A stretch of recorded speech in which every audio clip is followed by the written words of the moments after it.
வளர்ந்து அதாவது பொருளாதார ரீதியாக வளர்ந்த நாடுகள் எல்லாமே அவங்களுக்கு தேவையான ஆயுதங்களை அணு ஆயுதங்களாக இருக்கட்டும், ஸோ இந்த துப்பாக்கி, ஹெலிகாப்டர், இராணுவத்துக்கு தேவையான எல்லா ஆயுதங்கள், அதாவது கப்பற்படை, கடற்படை, தரைப்படை, இந்த 3 படைகளுக்கு தேவையான ஆயுதங்களை வந்து வாங்கி, அதாவது அவங்களே வந்து ப்ரொடியூஸ் பண்ணுவாங்க.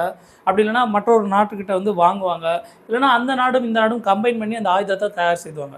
அப்படி ரீசனாக பார்த்தீங்கன்னா ஐஎன்எஸ் அப்படிங்கிற ஒரு ஆயுதத்தை வந்து இந்தியா ரஷ்யாவோட சேர்ந்து வந்து உற்பத்தி செஞ்சாங்க. அப்போ இந்த ஐஎன்எஸ் தமால் அப்படிங்கிற ஒரு ப்ராடக்ட் இருக்குது. அது என்ன? இதுதான் வந்து கேள்வி. இதற்கான பதில் வந்து ஏவுகணை தாங்கி போர்க்கப்பல். இந்த ஐஎன்எஸ் அப்படிங்கிறது வந்துட்டாலே போதும், இந்தியாவும் ரஷ்யாவும் கூட்டாக இணைந்து இந்த ஐஎன்எஸ் ப்ராடக்ட் வந்து உருவாக்கும். ஸோ ஐஎன்எஸ் தமால் ஏவுகணை தாங்கிய போர்க்கப்பல் தான் ஐஎன்எஸ் தமால்னு சொல்கிறோம். ஸோ ரஷ்யாவின் கலினின்கிராட் அப்படிங்கிற இடத்துல வந்து இது தயாரிக்கப்பட்டது.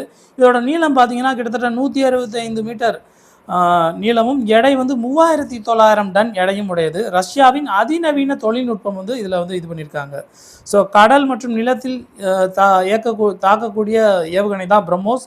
இதில் வந்து 26% இந்திய தொழில்நுட்பம் வந்து பயன்படுத்தப்பட்டுள்ளதாக சொல்லியிருக்காங்க.